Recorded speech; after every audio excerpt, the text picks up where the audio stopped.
तो operating system की unit first में क्या दिया गया है देखते हैं। पहला क्वेश्चन दिया गया है ऑपरेटिंग सिस्टम क्या है। डॉस ऑपरेटिंग सिस्टम के इतिहास एवं वर्जन का वर्णन कीजिए। तो सबसे पहले ऑपरेटिंग सिस्टम की डेफिनेशन देखते हैं। ऑपरेटिंग सिस्टम सॉफ्टवेयर प्रोग्राम का ऐसा सेट होता है जो कंप्यूटर की समस्त क्रियाओं को संचालित एवं नियंत्रित करता है।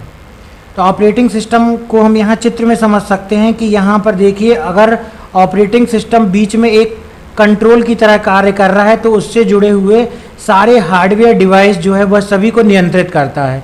जैसे हमारे कंप्यूटर से मॉनिटर जुड़ा हुआ होता है जो उसमें प्रोग्राम इंस्टॉल्ड होते हैं, जो उसमें हार्ड डिस्क ड्राइव्स इंस्टॉल होती हैं, जो उसमें माउस यदि लगा हुआ है, प्रिंटर लगा हुआ है, कीबोर्ड लगा हुआ है। तो ऑपरेटिंग सिस्टम का कार्य क्या होता है? सभी प्रकार के हार्डवेयर डिवाइस को कंट्रोल करना, उनको मैनेज करना। मतलब ये जो हार्डवेयर डिवाइस लगे हुए हैं, हार्डवेयर कंपोनेंट लगे हुए हैं, वे तभी कार्य करेंगे जब हमारे कंप्यूटर में ऑपरेटिंग सिस्टम इंस्टॉल्ड होगा। ऑपरेटिंग सिस्टम जैसा कि नाम से दिया गया है, ऑपरेट करने वाला सिस्टम, ऐसा सिस्टम जो सभी प्रकार के हार्डवेयर कंपोनेंट को ऑपरेट करने का कार्य करता है, ऑपरेटिंग सिस्टम कहलाता है। तो ऑपरेटिंग सिस्टम का मुख्य कार्य क्या हो गया?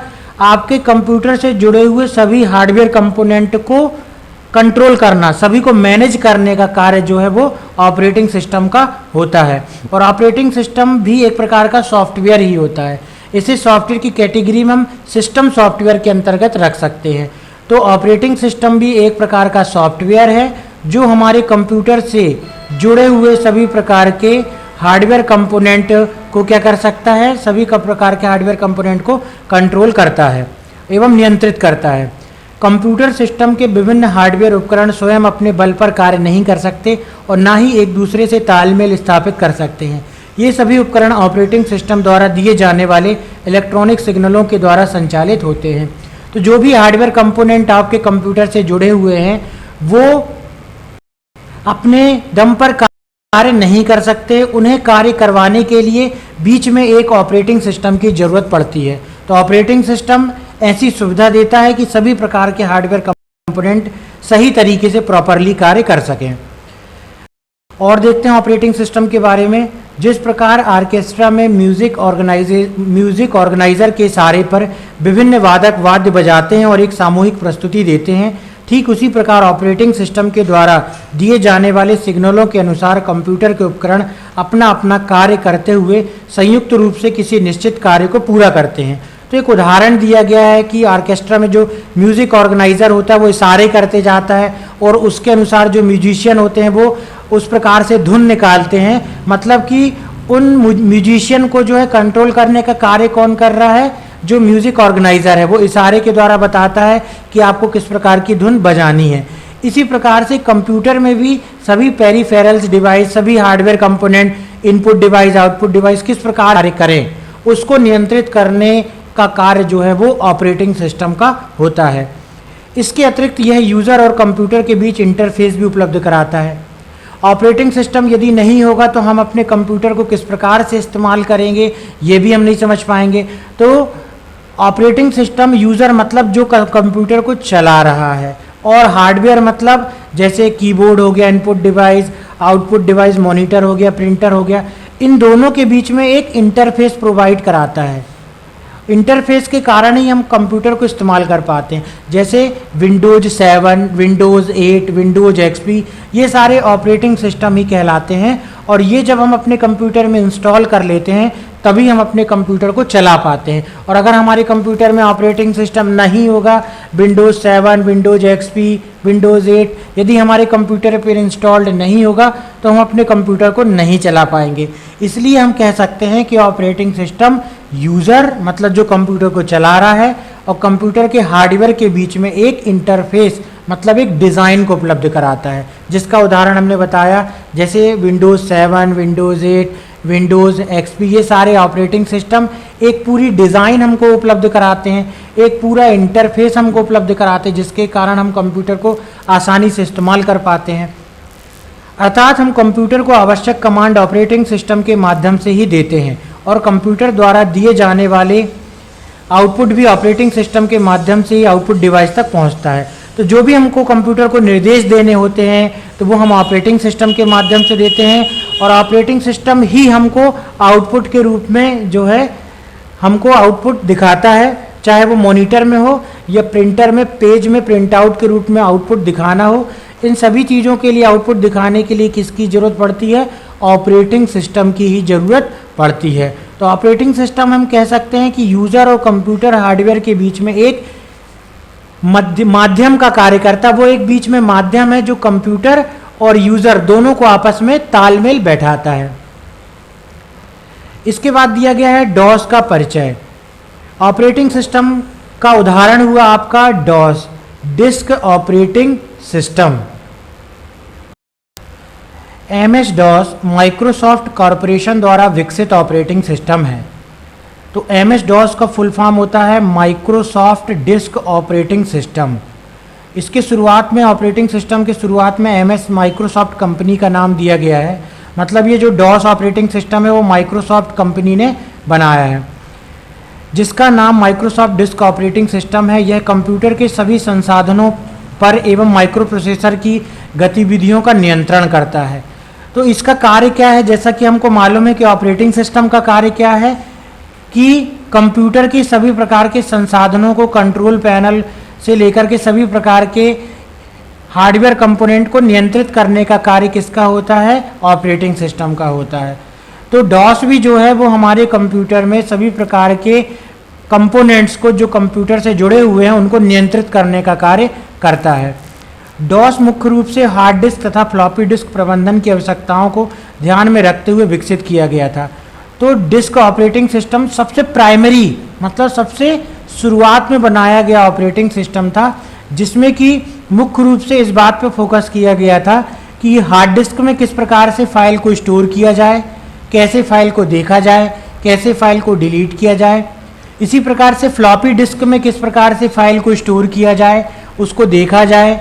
ये सारी चीज़ें डिस्क प्रबंधन से संबंधित सारी चीज़ें जो है वो डिस्क ऑपरेटिंग सिस्टम में उपलब्ध थी, इसलिए इसे डिस्क ऑपरेटिंग सिस्टम कहते हैं। तो इसलिए इसका नाम डिस्क ऑपरेटिंग सिस्टम क्यों पड़ा? क्योंकि इसमें मुख्यतः जो है वो हार्ड डिस्क पर फोकस किया गया था।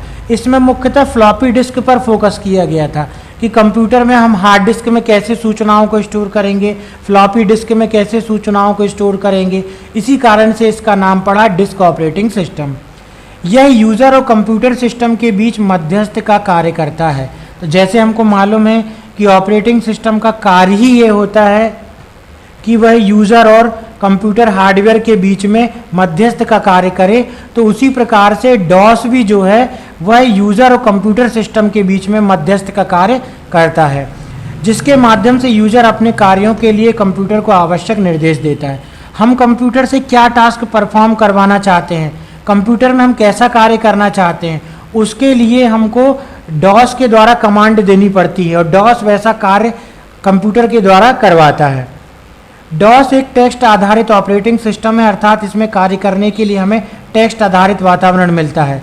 तो डॉस में जो भी चीज़ है, जैसे आज हम इस्तेमाल करते हैं विंडोज़ ऑपरेटिंग सिस्टम का, सभी चीज़ें हम माउस की क्लिक द्वारा बड़ी आसानी से चला सकते हैं, लेकिन डिस्क ऑपरेटिंग सिस्टम डॉस में ऐसी सुविधा नहीं थी। डॉस में एक ब्लैक कलर की स्क्रीन थी, जैसा कि आपको यहाँ पे पिक्चर दिखाई दे रहा है, एक ब्लैक कलर की स्क्रीन थी, उसमें इस प्रकार से टेक्स्ट वाइट कलर में टेक्स्ट टाइप होता था और इसी के द्वारा हम कंप्यूटर में निर्देश दे सकते थे। तो डिस्क ऑपरेटिंग सिस्टम में जो है इस प्रकार से ब्लैक स्क्रीन थी, इस ब्लैक स्क्रीन पे वाइट कलर का टेक्स्ट टाइप करते हुए ही हम कंप्यूटर को निर्देश देते थे। तो डिस्क ऑपरेटिंग सिस्टम चूंकि कैरेक्टर बेस्ड था, जिसमें केवल ब्लैक कलर की स्क्रीन में कैरेक्टर टाइप करके वर्क किया जाता था, इसी कारण से इसे बोलते थे CUI। इसका अर्थ होता है, फुल फॉर्म होता है कैरेक्टर यूज़र इंटरफेस। CUI का अर्थ होता है कैरेक्टर यूज़र इंटरफेस।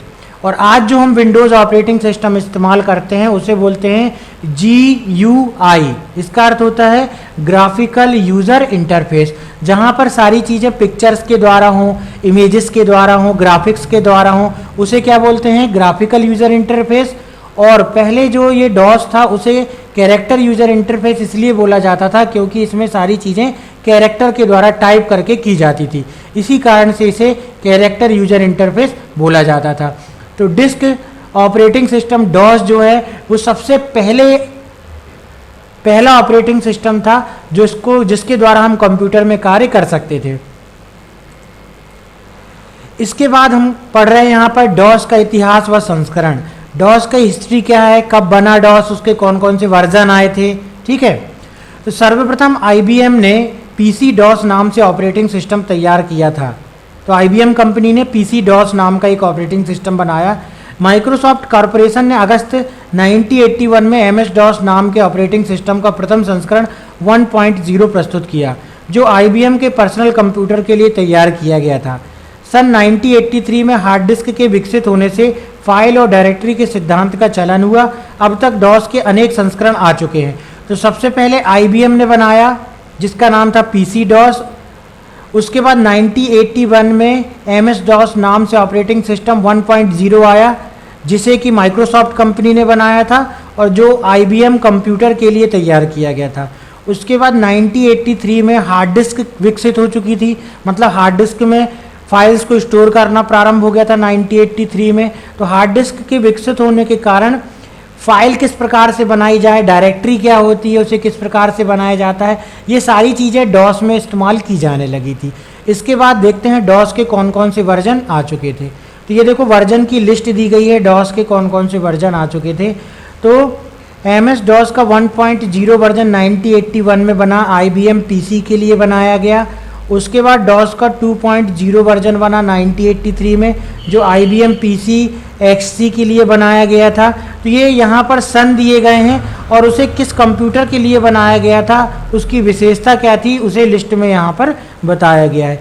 उसके बाद MS डॉट 3.0 वर्जन आया 1984 में, ये PC 80 के लिए बनाया गया था। उसके बाद डॉस का 3.1 वर्जन आया 1984 में, माइक्रोसॉफ्ट नेटवर्क के संबंधित सुविधाएं जोड़ी गई थी। उसके बाद डॉस का 3.2 वर्जन आया 1986 में। इसमें क्या था, 3.5 इंच डिस्क को सपोर्ट करने की सुविधा जोड़ी गई थी, तो इसमें डिस्क को ये सपोर्ट कर सकता था। उसके बाद 3.3 वर्जन आया। 3.3 वर्जन जो है 1987 में बनाया गया था और ये IBM PC 2 के लिए बनाया गया था। इसकी विशेषता ये थी कि IBM PC 2 के लिए बनाया गया था। इसके बाद डॉस का 4.0 वर्जन आया 1988 में। इसमें क्या विशेषता थी, उच्च क्षमता वाले हार्डवेयर संसाधनों के नियंत्रण एवं प्रबंधन की सुविधा विकसित की गई। तो इसमें हार्डवेयर कंपोनेंट जो कि जिनमें की मैनेजमेंट की सुविधा अधिक थी, उनको इस्तेमाल किया गया MS डॉस 4.0 में। इसके बाद 4.1 वर्जन आया 1989 में। अधिक क्षमता वाले हार्ड डिस्क के प्रबंधन की सुविधा इसमें जोड़ी गई, हार्ड डिस्क की क्षमता बढ़ा दी गई। डिस्क ऑपरेटिंग सिस्टम के द्वारा, इस ऑपरेटिंग सिस्टम के द्वारा फाइल्स को सुरक्षित करना, फिर देखना, डिलीट करना, ये सारी मैनेजमेंट की सुविधाएं 4.1 में बढ़ा दी गई थी। इसके बाद 5.0 आया 1991 में। इसमें क्या सुविधा दी गई, अनडिलीट तथा अनफॉर्मेटेड यूटिलिटी और टास्क शेपिंग की सुविधा जोड़ी गई। इसमें टास्क अपन एक साथ कई टास्क कर सकते थे। उसके बाद 6.0 आया, डबल स्पेस डिस्क कंप्रेशन की सुविधा जोड़ी गई। हार्ड डिस्क में स्पेस मैनेजमेंट और भी बढ़ गया इसमें। उसके बाद 6.22 आया 1994 में। डिस्क कंप्रेशन को ड्राइव स्पेस के अंतर्गत रखा गया, मतलब फाइल्स को कंप्रेस करके कम स्थान पे अत्यधिक फाइल्स को स्टोर करने की सुविधा इसमें जोड़ी गई। इसके बाद 7.0 वर्जन आया 1995 में। ये डॉस का अंतिम बड़ा संस्करण जो विंडोज़ 95 के पार्ट के रूप में जारी किया गया। तो ये 1995 में जो 7.0 वर्जन आया वो डॉस का ऐसा वर्जन था जो अब विंडोज़ ऑपरेटिंग सिस्टम के साथ भी जुड़ करके आने लगा। आज भी जो हम ऑपरेटिंग सिस्टम इस्तेमाल करते हैं, विंडोज़ XP, विंडोज़ 7, इन सभी में जो है डॉस के लिए कमांड प्रॉम्प्ट इनबिल्ट आता है, पहले से उसमें आता है। हमको अलग से डिस्क ऑपरेटिंग सिस्टम इंस्टॉल करने की ज़रूरत नहीं पड़ती है। तो 1995 में ये ऐसा वर्जन आ गया था 7.0 जो कि विंडोज़ 95 के एक पार्ट के रूप में जारी किया गया था। तो यहाँ पर हम देख सकते हैं कि डॉस के कौन कौन से वर्जन थे, किस सन में आए थे, उन वर्जन का क्या नाम था और उसको विशेषता क्या थी, किसके लिए बनाया गया था। अगला क्वेश्चन दिया गया है, फ्लॉपी डिस्क तथा हार्ड डिस्क के भौतिक आकार की व्याख्या कीजिए। तो फ्लॉपी डिस्क किस प्रकार से होती है और उसमें कैसे डेटा स्टोर होता है, हार्ड डिस्क में किस प्रकार से डेटा स्टोर होता है, उसके बारे में उसका फिजिकल स्ट्रक्चर हमको समझाना है। तो कंप्यूटर में एक्सटर्नल मेमोरी के रूप में हार्ड डिस्क तथा फ्लॉपी डिस्क को प्रयोग किया जाता है। एक्सटर्नल मेमोरी के रूप में मतलब बाहर से लगाई गई मेमोरी के रूप में, फ्लॉपी को हम बाहर से ही लगाते हैं सीपीयू में। इसी प्रकार से हार्ड डिस्क को भी हम अलग से इस्तेमाल करते हैं। हमने दो प्रकार की मेमोरी पढ़ी थी, प्राइमरी मेमोरी और सेकेंडरी मेमोरी। प्राइमरी मेमोरी जो मदरबोर्ड में लगी होती है, जैसे रैम, रोम, ये सारी प्राइमरी मेमोरी कहलाती हैं। सेकेंडरी मेमोरी कौन सी कहलाती है, जैसे floppy disk, hard disk, pen drive. इसी कारण से फ्लॉपी डिस्क और हार्ड डिस्क को एक्सटर्नल मेमोरी मतलब बाहर से लगाई गई मेमोरी बोला जाता है। हार्ड डिस्क मैग्नेटिक पदार्थ, मैग्नेटिक मटेरियल की बनी होती है तथा यह फिक्स्ड डिस्क होती है जो सिस्टम में फिक्स होती है। मतलब हार्ड डिस्क सीपीयू में आपके लगी हुई होती है। फ्लॉपी डिस्क पोर्टेबल डिस्क होती है, इसे एक सिस्टम से दूसरे सिस्टम में प्रयोग किया जाता है। हार्ड डिस्क तो कंप्यूटर में सीपीयू के अंदर लगी होती है, लेकिन फ्लॉपी डिस्क को हम सीपीयू में बाहर से लगा देते हैं जब भी ज़रूरत होती है। और यदि उसका डेटा किसी दूसरे कंप्यूटर में लेकर के जाना है तो फ्लॉपी डिस्क निकाल करके हम दूसरे कंप्यूटर पर ले जा सकते हैं। मतलब फ्लॉपी डिस्क एक पोर्टेबल डिस्क है। पोर्टेबल का अर्थ होता है हम उसे आसानी से कहीं भी ले जा सकते हैं। इसे एक सिस्टम से दूसरे सिस्टम में प्रयोग किया जा सकता है। फ्लॉपी डिस्क का कवर इसे रगड़ने से प्रोटेक्ट करता है। फ्लॉपी डिस्क दो प्रकार के शेप में मिलती है। तो यहाँ पर आप फ्लॉपी डिस्क के डायग्राम को यहाँ पर देख सकते हो कि इस प्रकार से फ्लॉपी डिस्क आती थी। अब इसका इस्तेमाल नहीं होता है क्योंकि इसमें डेटा स्टोरेज की कैपेसिटी बहुत कम होती है। अब इसकी जगह बहुत सारी तकनीक इस्तेमाल होने लगी है डेटा को स्टोर करने के लिए, जैसे पेन ड्राइव, ठीक है, सीडी, डीवीडी ड्राइव। इसी कारण से फ्लॉपी डिस्क का इस्तेमाल अब कम हो गया है। फिर भी हमको यहाँ पर दिया गया है फ्लॉपी की संरचना, भौतिक संरचना क्या होती है, इसी कारण से हमें समझना है। तो आप यहाँ पर चित्र देख सकते हो कि फ्लॉपी डिस्क किस प्रकार से दिखाई देती थी। तो फ्लॉपी डिस्क दो प्रकार के शेप में मिलती थी, मिनी फ्लॉपी और माइक्रो फ्लॉपी। अब देखते हैं इसके बारे में। तो डिस्क की भौतिक संरचना, फिजिकल स्ट्रक्चर ऑफ डिस्क।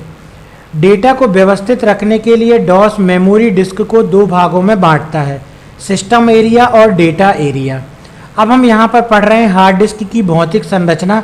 ये एक हार्ड डिस्क जो होती है जिसमें कि डिस्क ऑपरेटिंग सिस्टम को मान लीजिए इंस्टॉल किया गया है। ये हम हार्ड डिस्क की जो संरचना यहाँ पर समझ रहे हैं वो उस कंडीशन में समझ रहे हैं जिस कंडीशन में हमने अपने हार्ड डिस्क में डॉस को इंस्टॉल किया है, ना कि आज जो हम इस्तेमाल कर रहे हैं विंडोज़ उसको इंस्टॉल किया है। तो यदि हमने अपने कंप्यूटर में हार्ड डिस्क में डॉस को इंस्टॉल किया है, डिस्क ऑपरेटिंग सिस्टम को इस्तेमाल किया है, तो मेमोरी डिस्क को किस प्रकार से कितने भागों में बांटा जाता है और उन भाग के क्या क्या कार्य होते हैं उसके बारे में हमको यहाँ पर समझना है। तो डिस्क की भौतिक संरचना में डेटा को व्यवस्थित रखने के लिए डॉस मेमोरी डिस्क को दो भागों में बांटता है। एक हो गया सिस्टम एरिया और एक हो गया डेटा एरिया। सिस्टम एरिया के अंतर्गत क्या आता है, यह कुल डिस्क का बहुत ही छोटा हिस्सा होता है, लगभग 2%।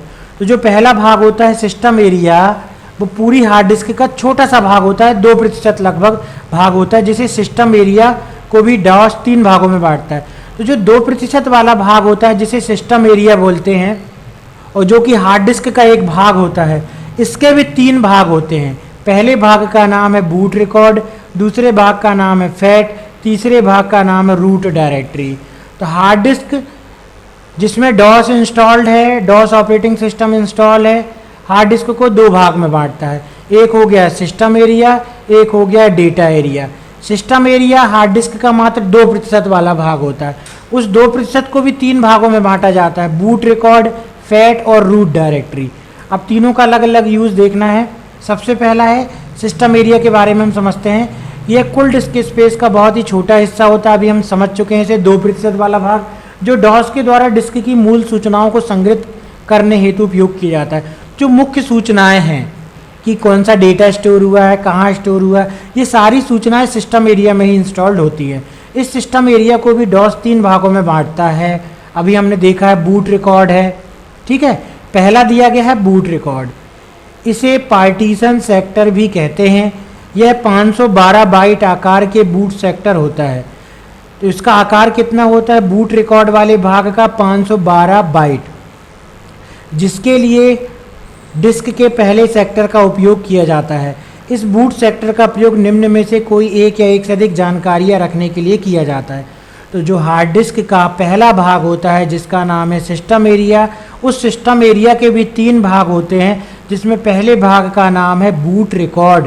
तो बूट रिकॉर्ड क्या जानकारी इकट्ठी करने के काम आता है? डिस्क का प्राइमरी पार्टीशन टेबल रखने के लिए उपयोग किया जाता है बूट रिकॉर्ड का, कि टेबल में कौन सा प्राइमरी पार्टीशन है। जैसे अगर हम अपने कंप्यूटर को चालू करते हैं, उसके बाद हम माय कंप्यूटर में क्लिक करते हैं, तो हमको अपने कंप्यूटर में 3-4 पार्टीशन दिखाई देते हैं normally, C drive, D drive, E drive, F drive.